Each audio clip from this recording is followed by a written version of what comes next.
दलित लेखक संघ की ओर से आप सबका हार्दिक स्वागत करती हूँ और धन्यवाद करती हूँ कि आप सभी ने अपने व्यस्ततम दिनचर्या में से बहुमूल्य समय निकालकर इस कार्यक्रम का हिस्सा बनने के लिए अपनी सहमति दी।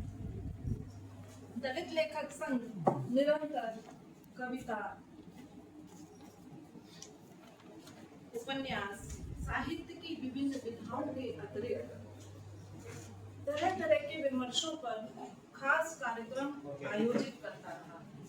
यदि मैं ये कहूँ कि जितने भी लेखक संघ हमारे चारों तरफ हैं, उनमें पूरे वर्ष भर की गणना करें तो मैं ये पाती हूँ कि सबसे अधिक कार्यक्रम दलित लेखक संघ के इसी मंच के द्वारा आयोजित किए जाते हैं। इसके लिए दलित लेखक संघ की पूरी कार्यकारिणी, अध्यक्ष महोदय तो है ही हैं विशेष तौर से, और कोई भी व्यक्ति अकेला तो कार्य नहीं करता है। पूरी कार्यकारिणी इन विशेष कार्यक्रमों के आयोजन में अपनी शक्ति, श्रम और अपना समय लगाती है। इसके लिए वे बधाई के पात्र। आज के इस कार्यक्रम का जो विषय है, एक पुस्तक पर चर्चा। बलविंदर सिंह बल्ली जी हमारे समय के सुधीर, चिंतक और रचनाकार। पूर्व में भी हमने उनकी कविता की किताब खतरे में कुर्सी पर बहुत ही शानदार आयोजन इसी मंच से किया था। और उस खतरे में कुर्सी को लेकर जो पठन पाठन के माध्यम से जो बातें हमारे मस्तिष्क में चल रही थी, वे पूर्ण रूप से अभी चर्चा में आ नहीं पाई थी कि अब उनका दूसरा कविता संग्रह हमारे बीच में है, जिसका शीर्षक है कविता की कविता।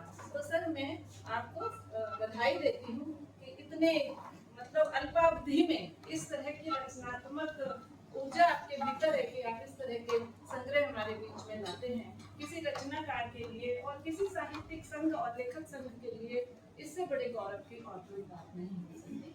तो मैं आपको इस कविता संग्रह के लिए बधाई देती हूँ। आज के इस कार्यक्रम की अध्यक्षता कर रहे हैं हीरालाल राजस्थानी जी। मैं आपसे अनुरोध करूंगी कि वे आएं और मंच पर अपना आसन ग्रहण करें। इस कार्यक्रम में अपनी बातचीत रखने के लिए हमारे बीच हैं आदरणीय शेखर पवार जी। सर, मैं आपका स्वागत करती हूँ। हमारे समय के मंझे हुए चिंतक, आलोचक और सुधीर रचनाकार प्रोफेसर बजरंग बिहारी तिवारी जी, सपत्नी भी आप पधारे हैं। मैडम, मैं आपका भी स्वागत करती हूँ और सर का भी स्वागत करती हूँ। सर की इतनी व्यस्त रहते हैं सर, और फिर भी समय निकाल कर आते हैं, ये बहुत हमारे लिए बहुत सम्मान की बात है सर। और इसी क्रम में वक्ता के रूप में हमारे बीच उपस्थित हो चुके हैं पदम प्रतीक जी। सर, मैं आपका भी स्वागत करती हूँ। एक और वक्ता जिनको इस पुस्तक पर परिचर्चा के लिए आना था, सविता आनंद जी, जो कि नहीं आ पाई हैं किन्हीं कारणों से। तो हमारे बीच अभी 3 वक्तागण होंगे जो इस पुस्तक पर अपनी बात रखेंगे। और संचालन करने के लिए आने वाली थी पूनम तोसामन जी। तो आज ये संचालन की इमरजेंसी सेवा है, कहीं कोई गलती रह जाए तो प्लीज आप लोग मुझे क्षमा करेंगे। मैं बलविंदर सिंह बल्ली जी का भी स्वागत करती हूँ और वे मंच पर पहले से ही आ चुके हैं। तो सर, मैं आपका भी स्वागत करती हूँ और आपको बधाई। हमारे बीच मनोज जी आ चुके हैं हमारा कार्यक्रम कवर करने के लिए। तो सर, आपका भी धन्यवाद, और आप जल्दी से अपना जो पोजीशन ले लें और हमारे कार्यक्रम को कवर करें। सभागार में बलविंदर सिंह बल्ली जी के बड़े भाई साहब अमृतलाल जी, सर मैं आपका भी स्वागत करती हूँ इस कार्यक्रम में आने के लिए।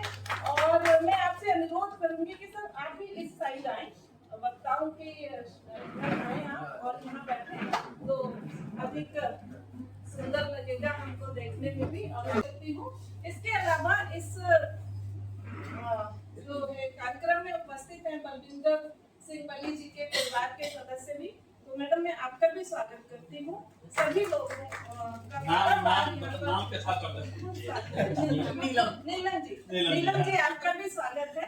और जो सृष्टि भी है बिटिया, तो बिटिया आपको भी मैं वेलकम करती हूँ कि आप आए। और बहुत अच्छा लगता है कि नई पीढ़ी जब हमारे इन सब कार्यक्रमों से जुड़ती है तो निश्चित ही यहाँ से कुछ ना कुछ उनकी मनोदशा, मनोदशा और उनके जो विचार हैं उनमें अवश्य ही बदलाव आएगा। तो ये जो एक औपचारिकता के बाद मैं सीधा सभी अपने अतिथिगणों से अनुरोध करूंगी कि पहले हम पुस्तक का लोकार्पण करें, जिसका एक कॉपी रखी नहीं, एक कॉपी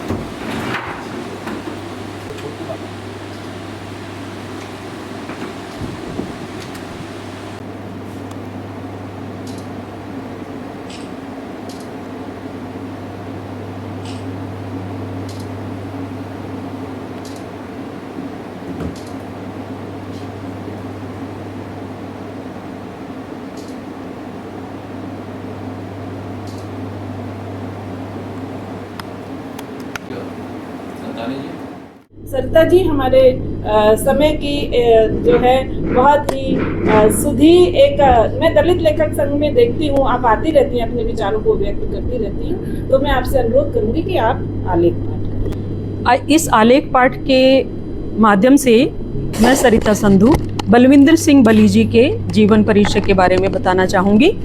बलविंदर सिंह बली मुख्य रूप से एक चित्रकार हैं। लेखन करना आपके सामाजिक सरोकारों से जुड़ने का माध्यम रहा है। आपका जन्म 24 अगस्त सन 1970 को दिल्ली की शकूर बस्ती पंजाबी बाग में हुआ। आपके पिता श्री सरजीत सिंह सभरवाल रक्षा मंत्रालय में सेक्शन ऑफिसर के पद पर कार्यरत रहे और शौकिया तौर पर उर्दू लेखन से जुड़े रहे, और आपकी माताजी एक कुशल गृहिणी रही। आपकी शुरुआती शिक्षा राजकीय विद्यालय पालम में हुई। आपने जयपुर कला महाविद्यालय से चित्रकला में स्नातक की डिग्री हासिल की है। आप स्नातक होने के साथ ही परास्नातक की उपाधि से भी अलंकृत हैं। वर्तमान में आप शिक्षा निदेशालय दिल्ली में कला प्राध्यापक के रूप में अपनी सेवाएं दे रहे हैं, और साथ ही दलित लेखक संघ में महासचिव के पद पर भी अपने दायित्वों का निर्वहन कर रहे हैं। लेखन और चित्रकारी के अतिरिक्त संगीत की गायन शैली में भी आपकी खासी रुचि है। वैसे हमने कभी सुना नहीं, तो आप सुनाइएगा ज़रूर। आपके अनुशासित कार्यक्रम संचालन की वानगी से तो हम सभी परिचित हैं। बहुत सारे कार्यक्रमों में बलविंदर जी ने अपना संचालन किया है। आपके बनाए हुए कार्टून चित्र भी निष्पक्ष प्रहरी अखबार में प्रकाशित हुए हैं, जिन्हें देखकर सहज ही आपकी तीक्ष्ण व्यंग्यात्मक शैली का अंदाज़ा लगाया जा सकता है। आपने राष्ट्रीय स्तर पर आयोजित विभिन्न कला प्रदर्शनियों में भी सहभागिता की है, जहां आपके बनाए चित्रों को काफ़ी सराहा गया। आप बुद्ध विचारधारा का अनुसरण करने के साथ ही बाबा साहेब को भी अपना प्रेरणा स्रोत मानते हैं। साहित्य कला परिषद दिल्ली के द्वारा आपको 7वां युवा महोत्सव कला सम्मान, प्रथम कार्टून मेकिंग पुरस्कार एवं व्यवहारिक कला, इन तीनों श्रेणियों में 3 पृथक पुरस्कार प्राप्त हैं। पढ़ने में आपकी रुचि बचपन से ही रही है, और अब आप देख ही रहे हैं कि लिखने में भी रुचि है। पुस्तक के माध्यम से हम सबको पता चल रहा है। आपने अपने बड़े भाई साहब अमृत लाल जी के पुस्तकालय में संग्रहित कई राष्ट्रीय और अंतर्राष्ट्रीय विचारकों और दार्शनिकों की पुस्तकों व विचारधाराओं का अध्ययन किया है। युवावस्था से ही आप पर डॉक्टर अंबेडकर और कार्ल मार्क्स के विचारों का प्रभाव रहा, परंतु शुरुआती दौर में यह विचार केवल एक फैंटेसी की तरह थे। सही मायने में इनका पल्लवन तब संभव हुआ जब आप हीरालाल राजस्थानी जी के संपर्क में आए और दलित लेखक संघ से आपका जुड़ाव हुआ। दलेस आपके मस्तिष्क में पहले से कुठाराघात करते हुए विचारों को यथार्थ के धरातल पर उकेरने का एक सशक्त माध्यम बना। भारतीय समाज में हाशिए पर रखे गए वर्ग की समस्याओं को उकेरने और व्यवस्था पर प्रहार करती रचनाधर्मिता को उत्साहित करने के लिए आप दलित लेखक संघ और वर्तमान अध्यक्ष हीरालाल राजस्थानी के मार्गदर्शन और सहयोग को अपने जीवन में बहुत महत्वपूर्ण मानते हैं।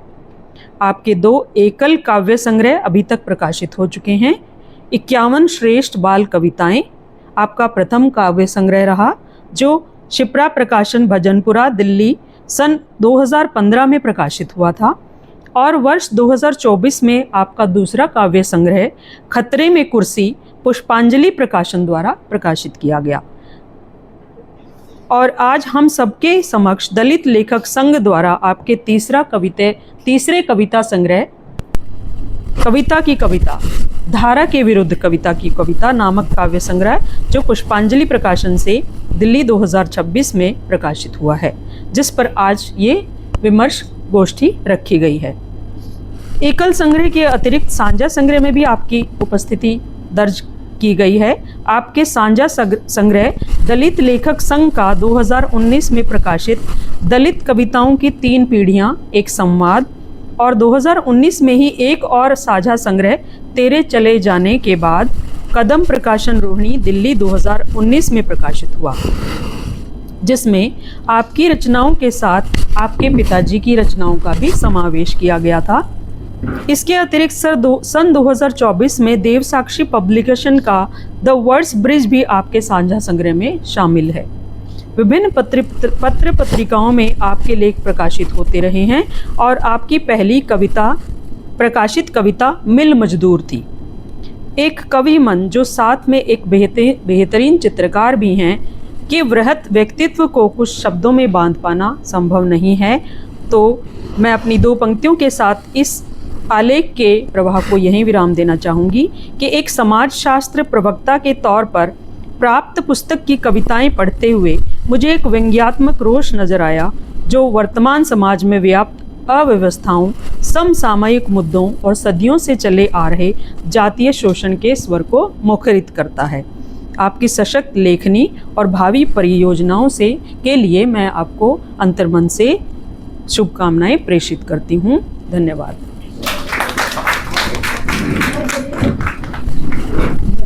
इसी क्रम में मैं बलविंदर सिंह जी के बड़े भाई आदरणीय अमृतलाल सुरजीत जी को आमंत्रित करती हूँ, वे 2 शब्द कहें। सभी विद्वान साथियों को जय भीम नमो बुद्धाय। मैं इस अपेक्षा से तो नहीं आया था कि बोलना मिलेगा, और बोलने के साथ साथ जो है वो पहली बार ही मुझे इसमें आपकी तरफ मुखातिब होना पड़ेगा।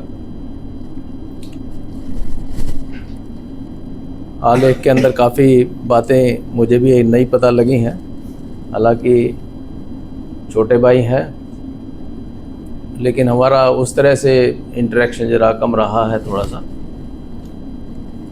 4-5 किताबें हो गई हैं, ये तो मुझे जानकारी अभी यहाँ पर मिली है। अभी इसमें आलेख के अंदर ही कह रहे थे कि कुछ जो है मेरे पास जो लाइब्रेरी थी उनसे ही इन्होंने जो है वो कुछ किताबें पढ़ी हैं। कब पढ़ी हैं ये भी मेरी जानकारी में नहीं है। लेकिन मेरा अपना भी जीवन सामाजिक जीवन रहा है। मैं सन 84 के अंदर बैंक में ज्वाइन हुआ था, लेकिन बैंक में ज्वाइन होने से पहले ही मेरा जो किशोरावस्था से ही कार्ल मार्क्स की तरफ जो है वो झुकाव रहा। कार्ल मार्क्स की तरफ झुकाव तो क्या रहेगा, जो समाज के अंदर परिस्थितियां देखते थे, लोगों की पीड़ाएं देखते थे, साथ में जो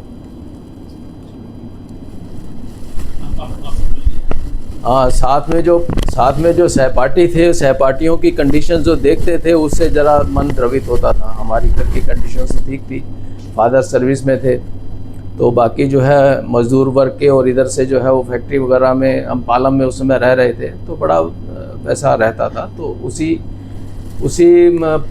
परेशानियों को देखते हुए जैसे ही हमारा सबका जीवन जब एक किशोरावस्था में पहुंचता है, तो हम आसपास के वातावरण के अंदर जो देख रहे होते हैं उसके प्रति हमारा जो है विश्लेषणात्मक एक दृष्टिकोण एक पैदा होता है, जो एक नेचुरल सी बात हम कहें, नेचुरल फिनोमेना होता है। उसी को दृष्टिकोण को किस तरीके से हम देखते हैं, तो उस दृष्टिकोण के हिसाब से जो समाधान के तौर पे जो हमें जानकारी स्कूल के अंदर या आसपास के परिवेश से मिली, तो उस समय मार्क्सवाद की तरफ थोड़ा ध्यान हुआ, तो उसकी किताबें पुस्तक वगैरह खरीद के। हालांकि सभी लोग, ज़्यादातर लोग जो है वो देखते हैं कि हम समाज में देखते हैं कि इधर उधर की बात के अंदर ज़्यादा लोग नहीं जाते। अपने व्यक्तिगत जो आजकल जो कहने का बात है कि कैरियर, अपने व्यक्तिगत कैरियर ओरिएंटेड की तरफ जाते हैं, लेकिन हमारा स्वभाव, मेरा स्वभाव ऐसा नहीं रहा बाकी ब्रदर्स जैसी। तो ये थी बातें जो इसके अंदर कहने की। तो बड़ा अच्छा लगता है कि जब फादर के साथ भी इन्होंने जो है तेरे चले जाने के बाद किया था वहाँ पर, तो मेरे ख्याल उसमें तो मैं भी शामिल था। पिछला जो इनका एक संग्रह निकला था उसमें भी मैं शामिल रहा हूँ। तो मैं खुद एक जो है मूक वक्ता हिंदी मासिक पत्रिका का जो है मैं संपादन का काम कर रहा हूँ, और उसके अंदर जो है इनका हर महीने एक बल्ली की हिचकी ये जो है वो प्रसारित करते रहते हैं। तो वो बल्ली की हिचकी 1 या 2 मैं उसमें डालता रहता हूँ उसके अंदर जो है, तो उसके अंदर भी एक रहता है। अभी कविता के अंदर देखता हूँ, जब मैं लिखता हूँ तो मैं लेखन का मेरा जो है वो लंबा लेख 2-2 पेज का लिखा जाता है, बात उसकी एक रहती है। लेकिन ये जो इनकी एक कविता होती है उसके अंदर 4-5 बातें जो है सटीक चली जाती हैं, और लोग इसको पढ़ भी लेते हैं, कविता पढ़ लेते हैं और उसके अंदर जाते हैं, लेकिन 2 पेज का 4 पेज का लेख जो है, और लेख इतना पढ़ने के बाद जो है वो नहीं आ पाता है। तो मैं यही है कि एक ये जो इस तरह के संवाद होते हैं और इस तरह के जो है वो जो लेखनी होती है, वो लेखनी जो है वो एक दिशा देती है, लेकिन सभी लेखनियाँ दिशा देने वाली भी नहीं होती। सभी जो है वो कुछ उस समय जो चल रहा होता है, जो हमारा घटनाक्रम चल रहा होता है उसके पक्ष में होती हैं, कुछ विपक्ष में होती हैं। तो ये जो पिछली जो थी वो खतरे में कुर्सी, उसके अंदर भी कुछ कविताएं ऐसी थी जो सीधा जो है वो हमारे जो शासन प्रशासन को घेरने वाली थी।